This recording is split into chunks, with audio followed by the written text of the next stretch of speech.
Affairs Committee to order. Mr. Secretary, will you please call the roll? We don't have a quorum. Let's go ahead and go with it. Yes.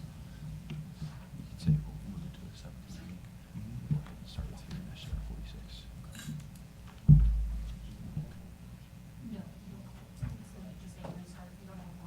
Okay, since we don't have a quorum, we'll move into a subcommittee. And we're here now to hear Senate Bill 46 by Senator Carter.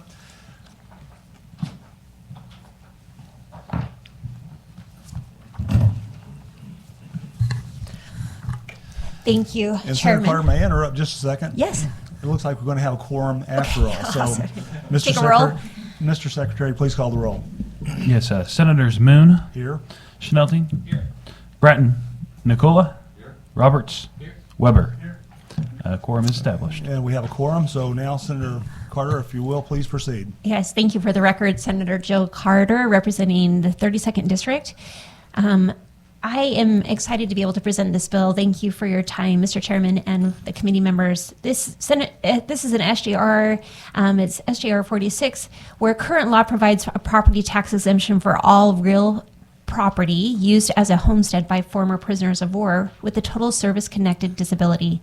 This constitutional amendment, if approved by the voters, extends such property tax exemption to all veterans of the armed forces of the United States who have a total service-connected disability. So it takes that one component of those just that were disabled as a prisoner of war and expands that to all our armed forces members and in their total service connected disability.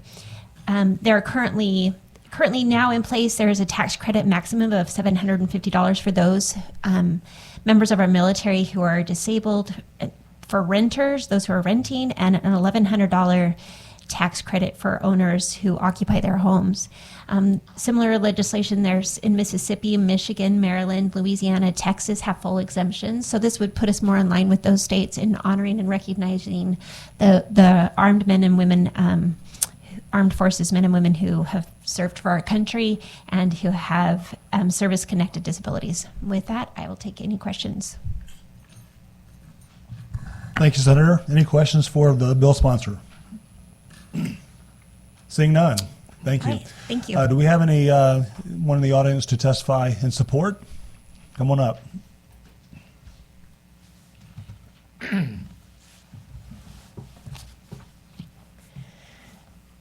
Thank you, Mr. Chair, and for the members of the committee for the record. I'm State Representative Dave Griffith. I represent the 60th District, which is right here in Jefferson City. I'm also the chair of the Veterans and Armed Forces Committee for the House. I'm here in support of this SJR. I have a SJR that's very similar to the senators, but mine expands it a little bit further. What my bill does is give personal property tax exemption and homestead exemption to all 100% disabled veterans. It also allows that same exemption for their surviving spouse if they were to pass away. I think this is a step in the right direction. This bill, the amendment that's already in the Constitution states that if you are 100% disabled and a POW, you can take advantage of that. Currently in the state of Missouri, we only have 7 people that can take advantage of that. And by expanding it to what my bill would do, would expand that to about 15,000 people in the state of Missouri. I checked with the county collectors, not only in my county, but in surrounding counties. And almost to the person, they're all saying that this is a good way to go. There's no heartburn for them in doing that. Matter of fact, they're saying that's the right thing to do. But I applaud the senator for bringing this forward and in full support of her bill. Very good. Any questions for the witness? Seeing none. Thank you, Representative, for coming by. Any other witnesses in favor? Last call. Any witnesses in opposition? And I guess the snow kept people away on both sides, maybe. But anybody for informational purposes? All right. Thank you very much. Thank you, Senator. Any closing comments? No, all right. Next, we'll hear from Senator Roberts, Senate Bill 204.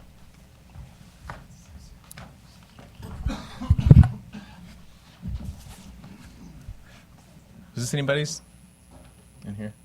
No.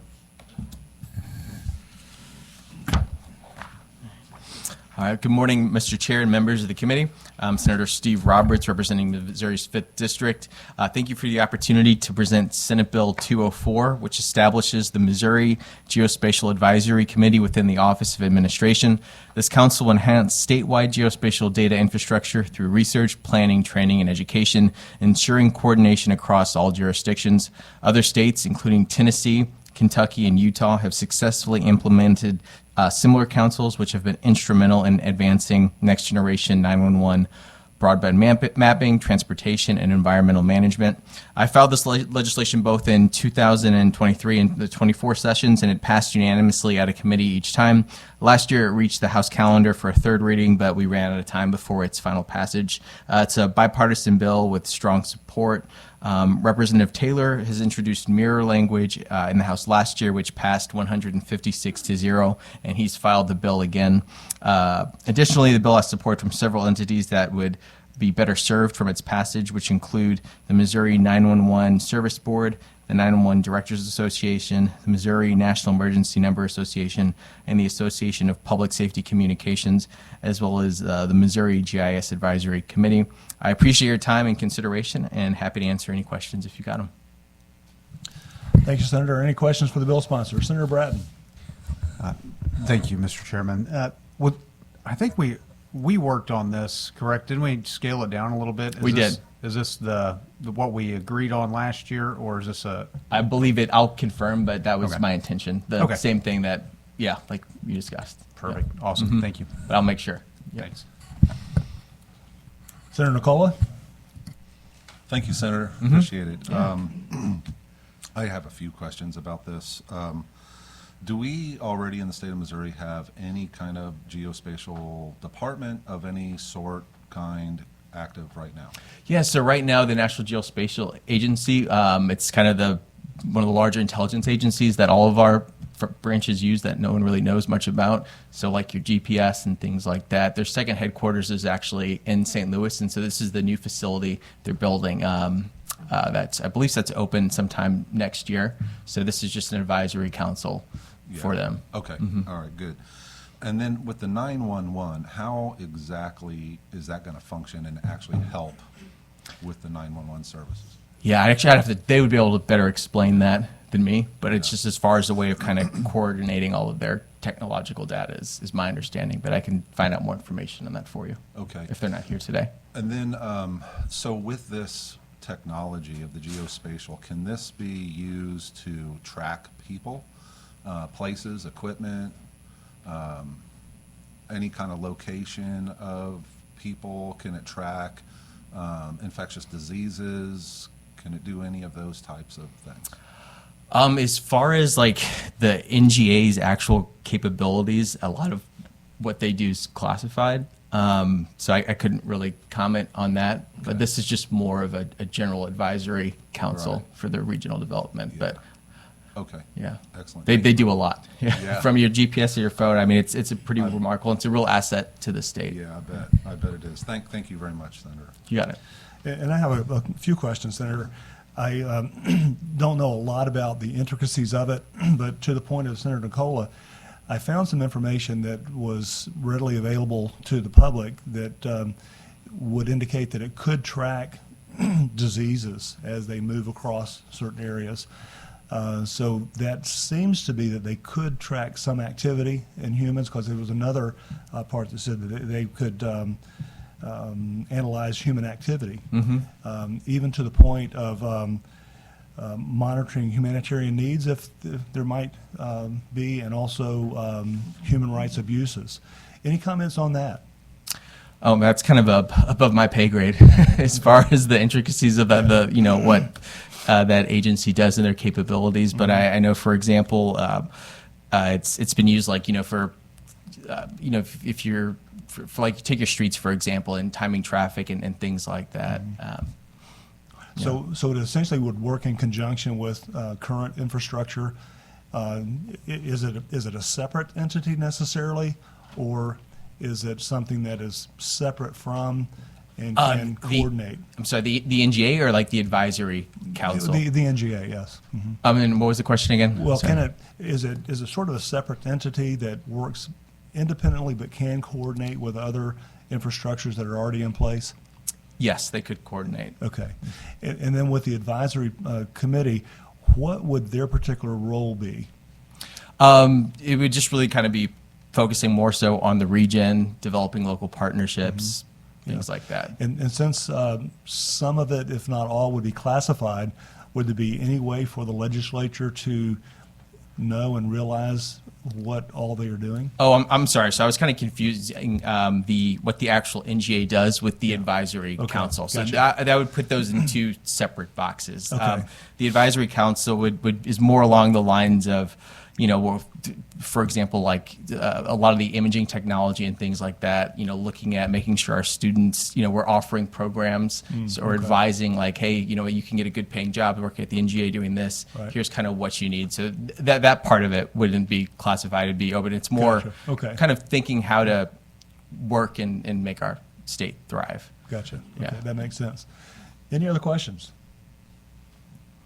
Seeing none, thank you, Senator, are there questions or witness testimony in support of Senate Bill 204?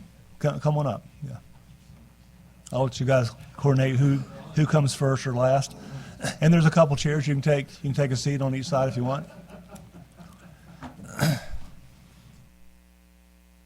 Oh, sorry. Good afternoon. My name is Buster Schrag, and I'm actually here. I wanted to share some thoughts from Tony Spicci. He was one of the founding members of the Missouri GIS Advisory Council as it stands today, and then also share some of my personal experiences with the council.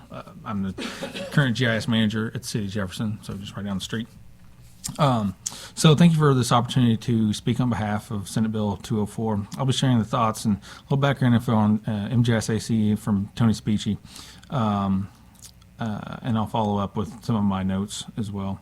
So what is GIS? It's simply information displayed on a map. Data can be something that is simple as Google Maps to get directions, or something as critical as 911 analysis to determine where a fire truck should be sent based on the emergency that it's associated with, or mapping out registered voters, which might be pertinent to you guys. So starting off with Tony's notes, Missouri was an early adopter of GIS and started mainstreaming it into the government operations in the early 90s. A lot was happening with the newfound technology, and then Governor Mel Carnahan formed the MGIS-AC committee in 1994 to help facilitate and use GIS and development geospatial data within the state government. Tony was a member of the original committee and remains one today, but we are currently a committee only on paper with no authority other than the governor's expectations to do good things. So essentially just a volunteer. And why is this important? The federal government spends $6 billion a year on geospatial data. Missouri also invests a sizable amount of taxpayer money in geospatial data, but what if a small community that can't afford this data is needed to make better decisions with GIS? Missouri Task Force 1 is a state asset that provides urban research and rescue. It's like when you have tornadoes and floods and so forth, for the good of citizens of Missouri, and need high resolution imagery to help rescue citizens in the event of a disaster. We don't have a budget item for that, but when he was at the Missouri Department of Conservation, they did have a budget, but not enough to get all what was needed, much less the kind of data the fire department and the search and rescue teams would need. So we went to the Missouri GIS Advisory Council and asked everyone that their imagery needs, what their imagery needs were, and what they could afford.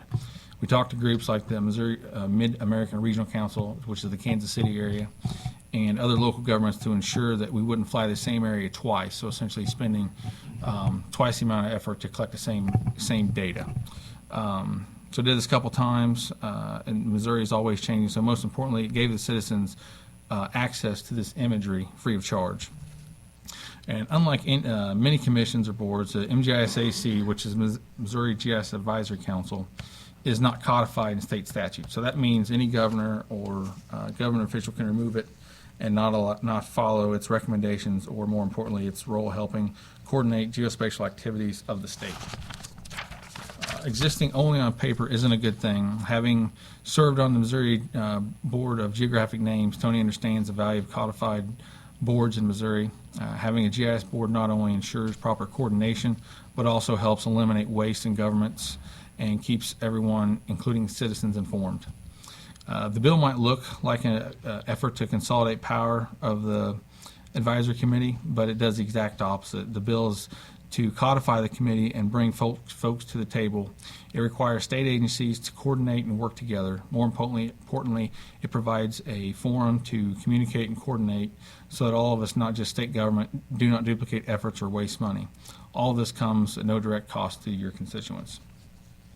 And with what Tony was kind of talking about, is something I personally experienced. In 2019, we had a tornado and flood that went right up through just east of the governor's mansion.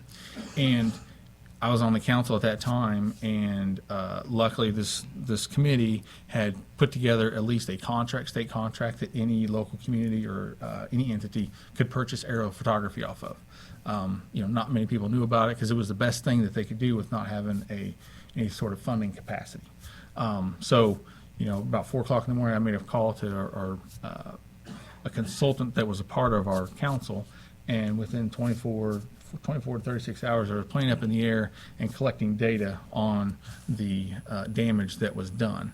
And that information was crucial when it comes to search and rescue, as well as documenting on what things looked like before, what they looked like afterwards, and things of that nature. And being on the council myself, I see that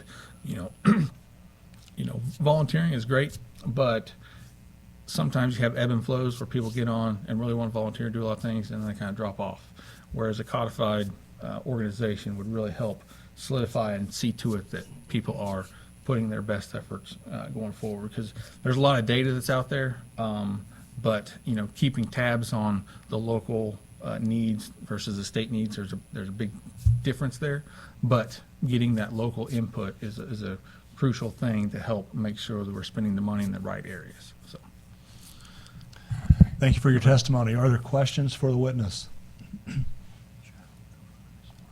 Seeing none. And sir, did you complete a witness form yet? I submitted it online. Good. Thank you very Okay, much. thanks. Yeah. Any other witnesses in support?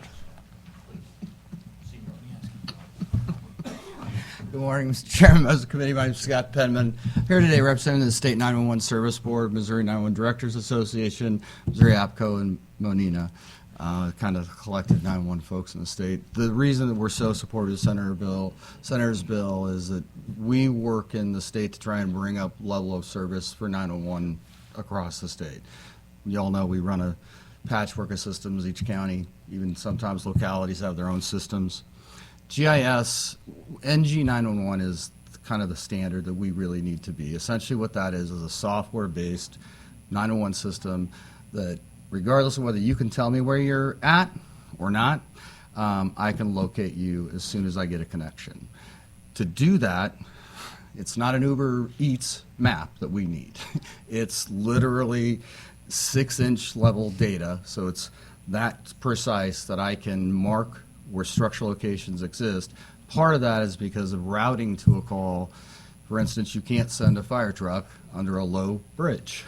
And Kansas City, Mark region, where they do a coordinated 911 system, had to update their GIS data specifically for that. New trucks, new equipment was higher than what overpasses were allowing, so they'd use GIS data to reroute all of their dispatching so we can get there quicker.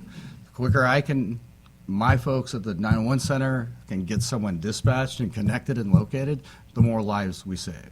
The council is a perfect example of where we can pull everyone that's doing something similar together, do it better, do it more coordinated, and frankly, do it cheaper.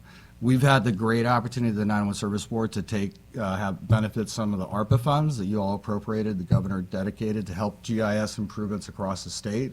So we've taken about 50 counties to the kind of really close to that point where it's the right data to be able to dispatch and run 911. Obviously, that means there's another 50 plus that aren't there yet. But one of the projects, the aerial imagery mentioned, we were able to partner with Conservation, Natural Resources, and I think one other agency when we did a purchase agreement to bid out and buy that statewide aerial data. And it saved, on that project, that meant there was about 400,000 state dollars that we were able to kind of do one bid together and save.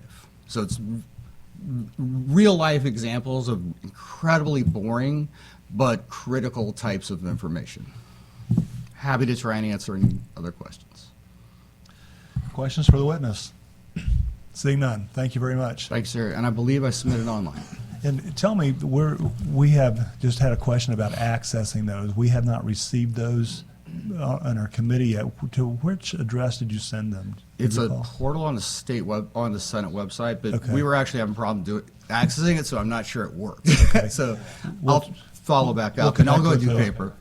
We'll connect with the Senate Secretary too Yeah. to see if they have knowledge of that as well. Thank you very Yep. much. It goes off to somewhere.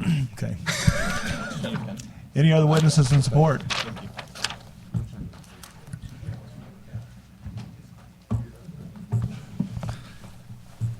Thank you. Good morning, Mr. Chairman, Senators. Tom Dempsey, registered lobbyist for Greater St. Louis, Inc. And thank Senator Roberts for filing this legislation again this year.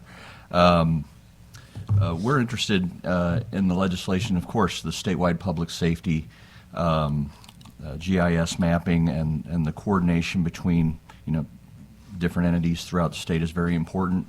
We're also interested in it from an economic development perspective. And St. Louis, NGA, has been a part of St. Louis for many years. A few years ago, they decided they were going to build a new campus, and there was a competition among states for that development. And St. Louis, with the help of our federal delegation, was able to land that location and keep them in the city of St. Louis. They're building it, as Senator Roberts referenced, on a site. It's a 97-acre site in St. Louis, and they'll be expanding the footprint from a jobs perspective. There'll be, I believe, over 3,000 employees working, in downtown St. Louis once it gets rolling. Excuse me. So our interest in the council is from an economic development and a workforce benefit standpoint, that there will be opportunities with that size of an investment in St. Louis for kind of public and private partnerships, and this council would be able to discuss how we might leverage this federal asset and bring more investment to the region and Missouri. And it's for that reason that we support this legislation. Thank you. Thank you, Senator, for your testimony. I didn't catch all of that, but I heard the public-private partnerships. Can you tell me or give me some examples of some of the entities that might be coordinating together with the government on these projects? I would never profess myself to be an expert. So specifically, it's just a field of study where, much like, let's say an auto manufacturer locates a plant, there's what I know is there's a clustering potential. American Food Group in western St. Charles County, Franklin County. There will be other people that are other organizations, companies that are in that same space that want to be around, that type of, brain power, if you will. So that's where I think the opportunity lies, and certainly the university system can play a part in making sure that there are, training programs for people who want to enter this field, and other potentials for spinoff. Any further questions? Seeing none, thank you for your testimony. Thank you. And for those who have provided witness testimony so far, I'm communicating with the Senate Secretary to determine where these online submissions are received. If I don't hear back from her during this committee hearing, would you mind to complete a paper copy for us? That way we'll know we've got you in the system. Thank you very much. Any other witnesses to testify in favor?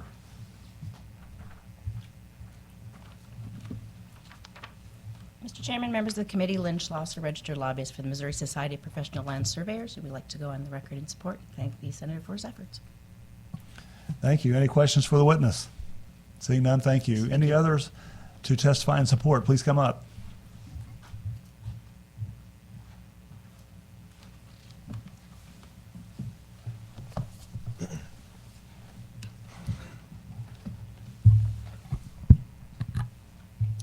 Good Good afternoon, Mr. Chairman. Good afternoon, members of the committee. My name is Cade Tremaine. I'm here today on behalf of the Missouri Chamber of Commerce and Industry to testify in support of Senate Bill 204. Overall, the Missouri Chamber strongly supports this legislation as geospatial technology is rapidly developing in our state across as an industry as a whole.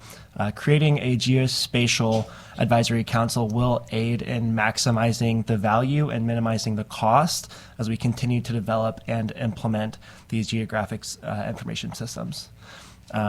Something I want to touch on as well, as it was mentioned previously, the National Geospatial Intelligence Agency being housed in St. Louis shows the massive growth of geospatial systems in our state, and it proves that Missouri is certainly a competitive force in this specific area of technology.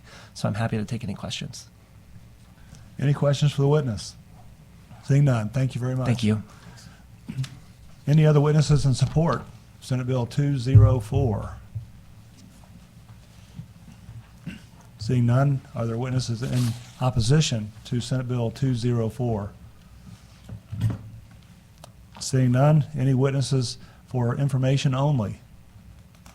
Seeing none, Senator, any closing comments? No, thank you. You're welcome. That concludes the business of the Veterans and Military Affairs Committee for today. I make a motion to adjourn. Do I have a second? All in favor say aye. All those opposed say no. The ayes appear to have it. The ayes have it. We are adjourned.